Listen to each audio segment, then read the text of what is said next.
So a few days before Computex 2026, Qualcomm, the chip maker, introduced a new line of chips called Snapdragon C. They're meant for budget laptops, and what we have here is the first budget laptop we've seen based on Snapdragon C, Acer's Aspire Go 15. So according to Qualcomm, Snapdragon C is intended for laptops that'll cost $300 and up. Now, right now, Qualcomm has a Snapdragon X and X2 line of processors.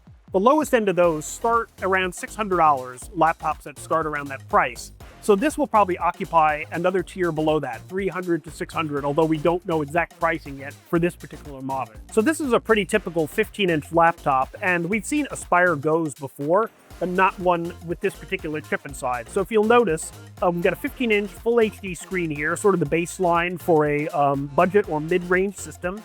We're seeing up to 512 gigs of storage and up to 8 gigs of memory. We're hoping that in the SKUs that come to market that there'll be 8 gigs, because we're not quite sure how Windows 11 is going to react to anything less than that. So looking at the other specs of the machine here, up to a 8-core Snapdragon C processor, and some of the other things are pretty standard fare for a mid-range to budget laptop like a 1080p camera.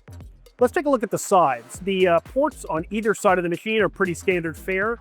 On the left side, we've got an HDMI and 2 USB-Cs. And on the right side, we have USB-A and a headphone jack. So good basic budget connectivity for a laptop this size. Maybe you could use one more port, but given that this is probably going to be between $300 and $600, perfectly acceptable. So one thing to notice about this model, like a lot of budget machines between $300 and $600, you may or may not get key backlighting. It appears there is no key backlighting on this model here. It looks like this printed key tops, which is understandable at the likely price point that this machine will be at. So you'll also notice that this machine is under glass here. I can't touch it. Why is that? Because this is actually the first Snapdragon C machine that has been announced at Computex and the only one we're aware of so far at the time we're filming this. So we're not able to run benchmarks on it, do any sort of experiential testing or anything of that sort.